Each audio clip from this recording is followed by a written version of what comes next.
Sommes-nous en direct? On dirait que oui. Bonsoir à tous. Je vais attendre que les premiers arrivent quand même. Je vais voir si la connexion est bonne. J'ose espérer que c'est le cas. J'ai fait un petit test tout à l'heure, ça avait l'air d'être pas trop mal. Alors si la connexion est encore dégueulasse, euh, bah tant pis. Je ne garderai pas, je ferai autrement. Certainement demain soir. Voilà, donc, il y a déjà une personne de connectée. Peux-tu te manifester, s'il te plaît, et me dire si tout se passe bien à l'écran? Je refais le live que j'ai fait, que j'ai voulu faire. Euh, C'était quand? C'était hier ou avant-hier, je sais plus. Je suis complètement déphasé. On va attendre quand même qu'il y a quelques personnes qui se connectent. Ah putain, j'ai du feu sur moi. Ouais, c'est bon.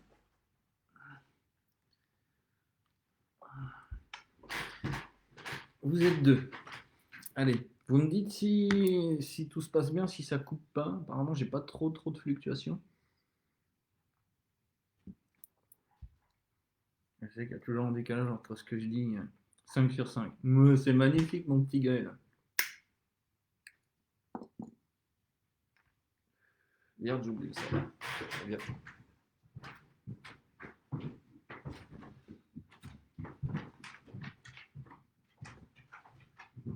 Hop. Alors, j'ai oublié de mettre un titre. J'ai oublié de mettre un titre sur le direct. En fait, je voulais juste revenir sur l'interview de Microbe. Salut Lily.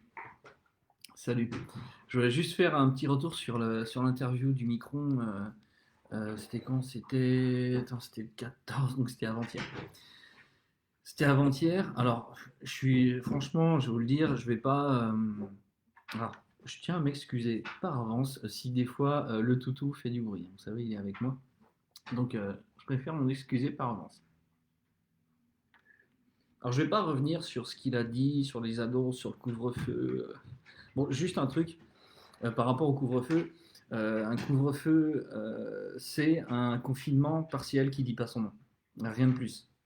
Voilà, donc je pense que c'est une première étape vers un confinement total. Parce que quand on n'a pas le droit de sortir, enfin, quand on sort, limite, on va se faire tirer à vue. euh, c'est clairement un confinement pour moi. Et c'est rien d'autre. Il a dit qu'il voulait pas faire de confinement, que c'était disproportionné ou quelque chose comme ça. Mais mettre un couvre-feu en place, c'est un confinement qui dit pas son nom. On va passer de 21h à 6h évidemment, mais vous inquiétez pas, ça va venir, ça va venir. Pour le reste. Alors quand il emploie le mot couvre-feu, on est clairement dans un champ lexical de la dictature et surtout de la guerre. Alors justement, on va voir un petit peu les couvre-feux, quand est-ce qu'ils ont eu lieu. Il fait n'importe quoi le chien. Mendo, tu arrêtes s'il te plaît? Oui, tu arrêtes tes conneries, voilà, merci. Alors, je vais pas revenir sur ce qu'il a dit, j'en ai rien à foutre. Et Cachetex avait dit que bon, il allait y avoir des mesures sanglantes ou saignantes, pardon, saignantes. Franchement, je trouve que la mesure, elle est juste à point. Elle n'est pas si saignante que ça, parce que ça se limite à quoi 8 ou 9 métropoles 9 métropoles, je crois. Et donc finalement, tout le territoire n'est pas concerné, mais ça va suivre. Hein. Faut pas se leurrer non plus. Moi, l'analyse que je voulais en faire, c'était surtout l'analyse numérologique. Et comme d'habitude, mais Mendo, arrête, viens ici. Mendo, allez, viens là. Arrête de faire. Il arrête pas de faire l'andouille. Voilà, comme d'habitude, et comme je m'y attendais, j'avais fait une vidéo, je crois que c'était au mois d'août. Au mois d'août, j'avais parié sur un reconfinement le 17 septembre. Alors, je m'étais dit le mois de septembre, juste après la rentrée, ça tombait bien pour eux. Finalement, non, c'était peut-être un petit peu short au niveau des enfants pour les traumatiser. Et donc là, évidemment, donc j'avais dit que ça serait un 17. J'avais dit que ça serait un 17. Pourquoi? Parce que le 17, ça revient tout le temps, tout le temps, tout le temps. Alors, dans l'interview de Macron, il y a eu plusieurs nombres, mais il y a des nombres qui ont été dits et d'autres qui ont été sous-entendus. Et c'est surtout là que je vais intervenir. Alors, mais putain, il n'arrête pas de faire le con, ce chien. Donc, il y a eu le 6, il y a eu le 17. Le 17 qui est véritablement un nombre majeur dans leur numérologie. Et il y a eu le 101. Le 101, vous allez voir, il est... Ah, salut Chris. Apparemment, j'ai une bonne connexion ce soir. Donc tu me dis, bonsoir, super, ça m'intéresse les chiffres, d'en savoir plus. Ah bah oui, et puis notamment c'était Mamoun qui n'avait pas compris pourquoi je parlais du 17. Alors, on va juste parler du 6 avant. Pourquoi? Parce que il a annoncé cette fameuse règle de 6. Hein, et puis je crois que c'est toi qui m'as dit 6 à table, 6 heures du matin pendant 6 semaines. Donc on est déjà dans le 666. Et vous allez voir qu'on y vient avec le 17. Ça, j'avais déjà démontré avant lors de ma conférence sur la Révolution française l'année dernière. Vous allez voir. Et donc voilà, donc il y a le 6. Pourquoi le 6? Alors le 6, si vous vous rappelez bien, il en avait été question sur son intervention télévisée quand il avait dit nous sommes en guerre. T'es en guerre toi? T'es en guerre Loulou? Non, non, t'es pas en guerre. Et il l'avait dit 6 fois. Pourquoi 6? En fait, c'est une référence religieuse. Alors, je suis pas là pour faire du prosélytisme religieux. Voilà. J'ai mes convictions, certes. Bon, d'ailleurs, vous le voyez. Ça, c'est mon petit scapulaire de la Révolution française. Pourquoi? Parce que, en fait, Macron, si vous vous souvenez, hein, il s'est dit président jupitérien. Donc, on est sur une connotation divine. Et quand il a dit nous sommes en guerre 6 fois, c'est une référence biblique. Hein, c'est une référence religieuse, en fait, parce que Dieu a créé le monde en 6 jours. Voilà, si les gens qui connaissent la Bible, puis même si on ne connaît pas forcément la Bible, on sait que Dieu a créé le monde en 6 jours. Voilà pourquoi il avait dit nous sommes en guerre 6 fois et pourquoi il parle de 6 à table. 6 heures du matin, 6 semaines, après ça ramène aussi au 666. Bien. Le 17. Alors le 17, dans leur numérologie, c'est un nombre absolument majeur. C'est un nombre absolument majeur. Ça avait déjà commencé à la Révolution française, donc, et surtout en l'année de 1789. Déjà, 1789, alors, la Révolution française, je vous invite à regarder ma conférence de l'année dernière, elle est sur ma chaîne YouTube, je pourrais vous partager le lien. Tiens, on peut le faire maintenant, tiens d'ailleurs. Alors, puisque je peux aussi commenter. Alors, votre chaîne. Dis donc, il y a du monde en direct aujourd'hui. Ce soir. Alors. Elle est là. Elle est là. Tac. Hop. Je copie. Voilà. Et je vous la mets en commentaire. Elle est très intéressante cette conférence, je ne l'avais pas fait tout seul. On était deux dessus. Enfin, voilà, je ne vais pas éterniser sur cette conférence. Voilà, vous avez le lien de la conférence maintenant en commentaire. Donc voilà, la Révolution française, c'était pas uniquement en 1789, ça avait commencé avant, ça a fini après, si tant est qu'elle soit encore finie. À mon sens, elle n'est pas terminée. Mais il y a eu cette date clé, cette date charnière, cette année charnière de 1789. Alors, vous voyez, dans 1789, on a 17. Et à côté de ça, on a 89. Si vous additionnez 8 et 9, ça fait bien 17. Et justement, quand on prend la Déclaration des droits de l'homme, qui est datée donc, du 26 août 1789, il y a dedans 17 articles. J'invente rien. Alors, si vous reprenez, je crois que je pourrais faire un partage d'écran, mais bon, je ne vais pas m'emmerder avec ça. Vous allez voir l'image, l'iconographie de la Déclaration des droits de l'homme. Vous avez une pyramide. Alors, le système pyramidal, tout le monde le connaît. Vous savez, Illuminati avec l'œil, comme ça, voilà. La pyramide est une forme géométrique avec, enfin en tout cas celle d'Égypte, puisque la référence est égyptienne, c'est une base carrée. Et vous prenez donc 17 et 89, donc 17 et 17, quand il n'y a pas de signe, vous savez, en mathématiques, entre deux nombres, ou entre deux lettres d'ailleurs, c'est une multiplication. Donc 17 fois 17, autrement dit 17 au carré, comme la base d'une pyramide égyptienne. Et vous noterez que dans tous les articles de cette déclaration, la déclaration des droits de l'homme et du citoyen, sont toutes notées en chiffres romains, sauf un article, le premier. Il est noté article premier. Et ça, c'est pas un hasard. En fait, il faut prendre tous les nombres premiers entre 1 et 17, et si vous les élevez au carré et que vous les additionnez, vous tombez sur 666. Vous pouvez faire le calcul. Donc il y en a 7. D'ailleurs, le 7, les nombres premiers entre 1 et 17, il y en a 7. Vous savez, ce chiffre si cher à Madame Christine Lagarde. Voilà, d'ailleurs, vous noterez qu'entre le 17 mars et le 17 octobre, il s'est écoulé exactement 7 mois. Ce n'est pas un hasard. Et le 17, voilà, donc le 17 de 1789 et de la Déclaration des droits de l'homme et du citoyen amène au 666 comme le 6 à table, 6 heures du matin, pendant 6 semaines. Alors d'abord 6 semaines, mais certainement que ça sera prolongé.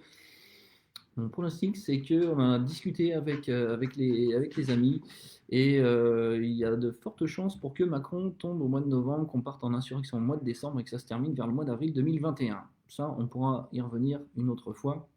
Enfin bon, il va se passer énormément de choses. Je vais rester sur mon sujet de la numérologie, vu que ça intéresse aussi Chris. Voilà. Donc, ça, c'était le point de départ. Alors, le 17 octobre, il n'a pas été choisi au hasard. Donc, c'est donc 7 mois après le 17 mars, donc c'était le début du confinement. Et si vous vous rappelez bien, les premières annonces gouvernementales s'étaient faites le 14 mars. Moi, je me rappelle, je fêtais la Saint-Patrick dans un petit troquet pas loin de chez moi, et c'était le samedi 14 mars. Et donc, c'était Édouard Philippe qui avait annoncé que les bars allaient fermer à minuit ce soir. Ça avait surpris tout le monde. Et donc, l'annonce s'était faite le 14. Et là, Macron prend la parole, est interviewé le 14 octobre pour annoncer un couvre-feu partiel a commencé le 17 octobre. Alors, dans l'histoire des couvre-feux, vous allez voir, on va retomber sur le 17 encore et encore. Alors, ouais, je vais d'abord faire la petite parenthèse sur le 17 octobre et le nombre 101, comme ça sera fait. Le nombre 101, alors le nombre 101, a une symbolique de porte, de portail, d'accord, d'un passage, de quelque chose à quelque chose d'autre.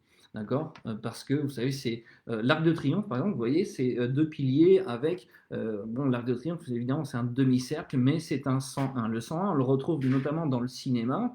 On le retrouve, par exemple, chez Walt Disney, avec les 101 Dalmatiens.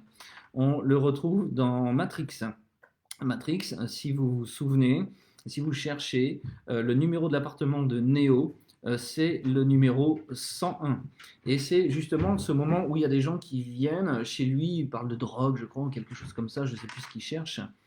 Et en fait, à un moment donné, il pose une question, est-ce que vous avez l'impression, vous n'avez pas l'impression parfois de, comment dire, de penser que est-ce que vous êtes dans un rêve ou la réalité, et puis vous tu lui réponds ouais, ça s'appelle la mescaline, mon frère, voilà. Mais à ce moment-là, pile à ce moment-là, en fait, Néo, il commence à comprendre un certain nombre de choses. Il passe de la matrice au monde réel. Il commence en fait à s'éveiller à ce moment-là. Voilà. Donc son numéro d'appartement, c'est le 101. Dans le roman, dans l'œuvre de George Orwell, et il en est fortement question en ce moment, l'œuvre 1984, à un moment donné, si vous regardez le film, alors je n'ai pas lu le bouquin, mais j'ai vu le film, à un moment donné, il y a une scène et il y a une porte qui s'ouvre comme ça, d'un monde sombre vers un paysage, un magnifique paysage lumineux, verdoyant, et donc cette porte s'ouvre et sur cette porte, il y a le numéro 101. Vous voyez, c'est vraiment le 101 est véritablement cette symbolique de la porte, d'un passage de quelque chose à quelque chose d'autre. Voilà. Alors, le 101, pourquoi? Eh bien, parce que le 17 octobre, c'est une référence en fait aux Gilets jaunes. Et les Gilets jaunes, alors là, j'en démordrai pas, il est très très clair pour moi que c'est un mouvement d'ingénierie sociale, ce n'est absolument pas une initiative populaire, ça a été présenté comme ça, mais on nous a rebattu les oreilles avant le 17 novembre 2018. D'ailleurs, le 17 novembre 2018 avait commencé le mouvement des Gilets jaunes. D'accord, toujours le 17. Et le 11, hein, pour le novembre, alors, ça dépend. Le mois de novembre, soit on le voit en 11, soit on le voit en 9, ça dépend. Bien. Et donc 17 novembre 2018, c'était l'acte numéro 1. 17 octobre, si on fait semaine par semaine, eh bien, le 17 octobre, c'est le 101e week-end ou le 101e acte des Gilets jaunes. Ce n'est pas un hasard qu'ils ont fait ça pour le 17 novembre et le 17 octobre. Tout correspond dans leur numérologie. Qu'est-ce qu'il fait encore? Tellement doux, ce chien. Tu veux dire bonjour? Viens dire bonjour. Ah. Oh oui. Ah ben, on est la même couleur aujourd'hui. Allez. Hop. Je suis désolé. Je vais aller. Excusez-moi.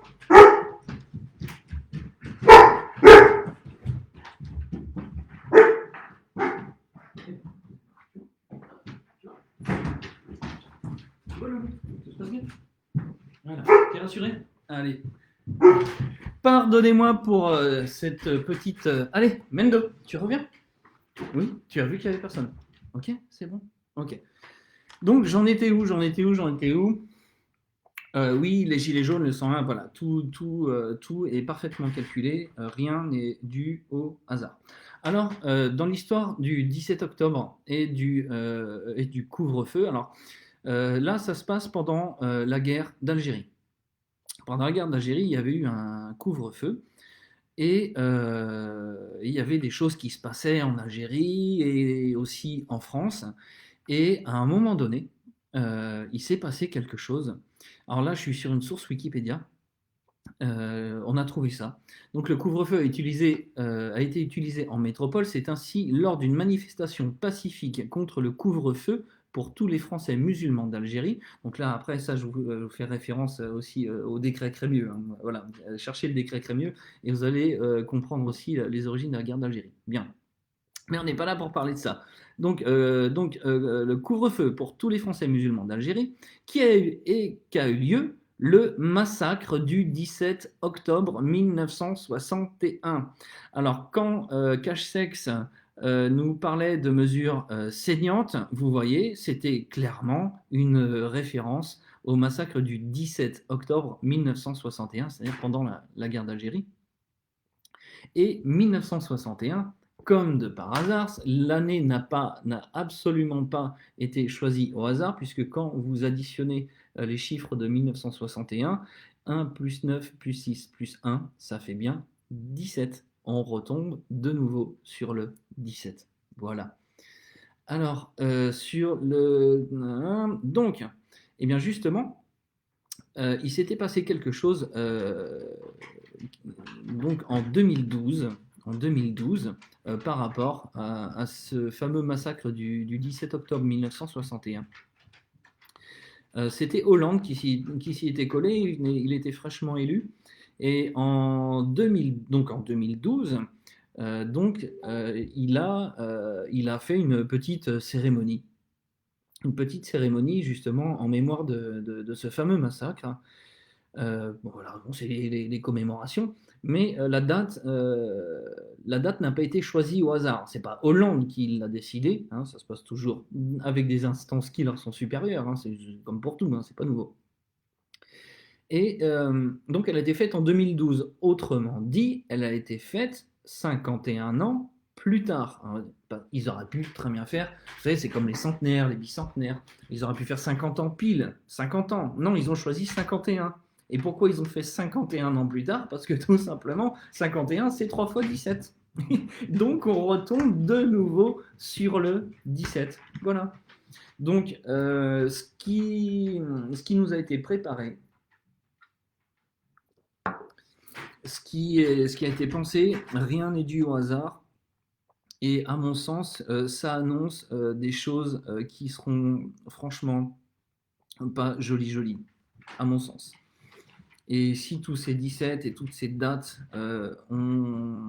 comment dire, ont été choisis, c'est voilà, on est clairement dans le contexte de la dictature, de la guerre. Troisième guerre mondiale, ouais.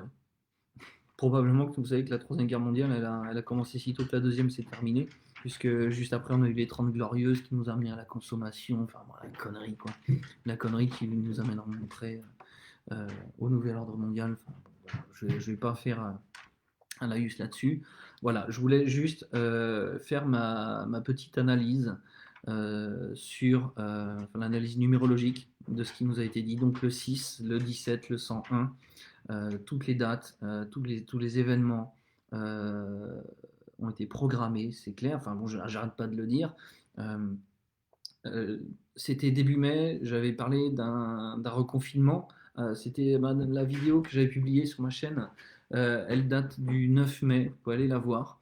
Alors, je pensais que ça allait arriver au moins 2 ou 3 semaines plus tard. Bon, finalement, non. J'ai tellement adoré cette période de confinement que je voulais qu'elle arrive le plus tôt possible. Après, en réfléchissant un peu, on s'est dit non, non, ça, ils vont attendre quand même certains événements, la rentrée des classes et ainsi de suite. Euh, J'avais tablé sur le 17 septembre et finalement, le début du confinement partiel, parce que le couvre-feu, voilà, on va arrêter de se cacher derrière son petit doigt, c'est un confinement, pas total, mais un confinement partiel. Voilà, j'en avais déjà parlé, déjà début mai. Alors c'est toujours difficile de prévoir les dates. C'est une fois que les dates tombent qu'on se rend compte que oui, effectivement, ça avait une logique. Et voilà, donc 17 mars, 17 octobre, 17 novembre. Enfin bon, alors d'ailleurs, pour le 17 novembre, cette année, renseignez-vous, allez voir sur Internet, c'est très facile de le trouver. Le 17 novembre, c'est le 322e jour de l'année. Alors le 322 aussi, ce n'est pas un hasard. Bon, là, c'est le 322e jour, mais il y a une grosse connotation avec le 322, et je terminerai là-dessus. Chris, je pense que tu vas, tu vas adorer ce petit direct. Euh, donc le 322. Alors, le 322 est très très symbolique pour eux aussi. Le 322, on le trouve sur le logo d'une secte, ou je ne sais plus si on peut appeler ça une secte, en tout cas c'est le Skull and Bones. C'est une sorte de secte qui avait été fondée aux États-Unis, je crois en Californie, dans une université. Vous savez, c'est une espèce de groupes élitistes qui se sont réunis. Et donc, ils avaient donc, comme logo une tête de mort avec deux fémurs entrecroisés comme ça. Il me semble que ce sont deux fémurs. Et en dessous, il y avait un numéro. Et c'était donc 322. Donc le 322 est une référence à cette fameuse secte Skull and Bones, mais pas uniquement. Les gens qui m'écoutent et les gens qui verront cette vidéo, qui sont éveillés ou juste réveillés, connaissent un monument aux États-Unis qui s'appelle les Georgia Guidestones. Vous en avez déjà entendu parler, très certainement. Vous savez, c'est ce monument avec 8 dalles, écrit donc dans, je crois, 8 langues différentes, je ne sais plus combien. D'ailleurs, le français n'y est pas. Donc, il se trouve dans l'État de Géorgie aux États-Unis. Eh bien, il a été inauguré, c'est assez récent, c'est assez récent, en 1980, mais pas à n'importe quelle date dans l'année. Ils l'ont fait le 22 mars. 22 mars, ça veut dire, oui, c'est quel rapport avec 322? Bah oui, mais dans le langage, dans les langues anglo-saxonnes, on met toujours le mois avant le jour. Donc, en anglais, on ne dit pas le 22 mars, mais mars 22, autrement dit 3 22. Vous voyez, il y a toujours avec le 322 à cette référence, à la mort. Voilà, et donc le 322e jour de l'année, cette année, c'est donc le 17 novembre, et ça sera l'anniversaire des 2 ans des Gilets jaunes. Voilà. Rien n'est dû au hasard, tout est programmé. Je ne reviendrai pas sur le fait je reviendrai pas longuement sur le fait que les Gilets jaunes est un mouvement d'ingénierie sociale. Il a été décidé en haut lieu, et les gens sont tous, je pense, tombés dedans.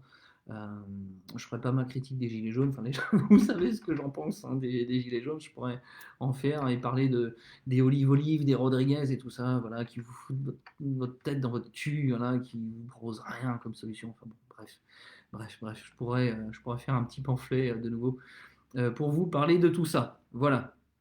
Alors, bah voilà, Chris, tu es contente, eh ben, très bien. Bah, si tu veux, après, tiens, on peut s'appeler. Et puis, parce que bon, il y a le 6, le 17, le 101, le 322, mais il y en a plein d'autres, le 11 le 11 et le 33, pardon, qui sont aussi très présents dans les attentats 33. Vous savez, c'est la référence aussi à la franc-maçonnerie.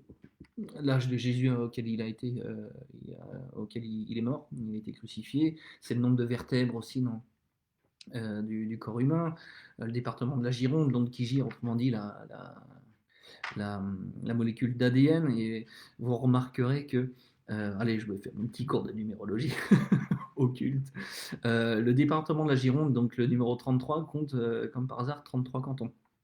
Et pour la petite information, aussi, si vous vous rappelez l'opération Mousquetaire, vous savez, cette opération militaire des États-Unis, donc qui était censée débarquer. Enfin, moi, j'en ai pas vu, j'en ai pas entendu parler, mais voilà, ils sont censés débarquer en France, via deux ports, celui de La Rochelle et celui de Bordeaux. Enfin, voilà, La Rochelle et Bordeaux, hasard. La Rochelle, c'est le département numéro 17. Et Bordeaux, c'est le 33. Voilà, il y a plein de ports hein, sur toute la façade atlantique. Non, voilà, il y en a eu deux. Il y a eu La Rochelle et Bordeaux, donc 17 et 33. Donc vous voyez, le 17 revient. D'ailleurs, le mouvement QAnon, méfiez-vous de Q, les décodeurs, les machins. Ce sont des gens qui vous annoncent que tout va bien, qu'on a déjà gagné. Non, on n'a rien gagné du tout. Il est clair que l'étau se resserre et qu'on va en chier grave. Enfin, bon, moi, personnellement, vous savez, je suis survivaliste. Demain, si tout s'arrête, j'en ai strictement rien à foutre, mais j'ai des réserves de tout. Voilà. Et, euh, et, et, et, et, et voilà, le 17, le 33, où je voulais en venir, il y avait, oui, effectivement, l'opération Mousquetaire, donc avec le 17 et le 33, et l'autre 33, je sais plus. Si, parce que la ville de Bordeaux, allez, et je vais terminer là-dessus, allez, parce que là, on est à combien? On est à 27 minutes de live. Voilà, après, pour les visionnages en replay, quand c'est trop long, généralement, je ne veux pas regarder. Euh, donc, oui, la ville de Bordeaux, Bordeaux, le bord de l'eau d'ailleurs, loi maritime. Après, voilà, on pourrait digresser comme ça pendant des heures et des heures. La ville de Bordeaux est jumelée avec la ville de. Enfin, elle est jumelée avec plein de villes, évidemment, comme c'est une grande ville, mais elle est jumelée en l'occurrence avec la ville de Wuhan. Ne l'oubliez pas. Vous pouvez aller vérifier sur Google, Wikipédia, si vous voulez. Voilà, donc voilà, vous voyez, rien n'est du hasard, 6, 17, 33, le 11, le 102, le 300, le 101, le 322. Voilà. Donc voilà, c'était ma petite analyse de l'intervention du microbe, donc du 14 d'avant-hier. Voilà, je voulais pas revenir sur les annonces des machins. Et Macron, c'est qu'un con. Non, j'ai passé ces stades-là de critiquer les mecs, les politiques depuis longtemps, longtemps, longtemps, longtemps. Aujourd'hui, on est dans les solutions, on est dans les alternatives sur le plan politique, énergétique, de la santé. Et la santé, c'est très important, surtout en ce moment, de débunker un petit peu tout ce qu'on nous fait croire. Voilà. Bah écoutez, messieurs, dames, j'espère que ce live vous aura plu. D'accord, ça faisait longtemps que j'en ai pas fait des lives. Ça me fait plaisir. Bon, dommage qu'on n'était pas très très nombreux parce que bah, j'aime bien échanger avec les gens pendant les lives. Et voilà, bon, bah écoutez, je vous fais des gros gros gros bisous et je vous dis à la prochaine. Allez, bisous, ciao.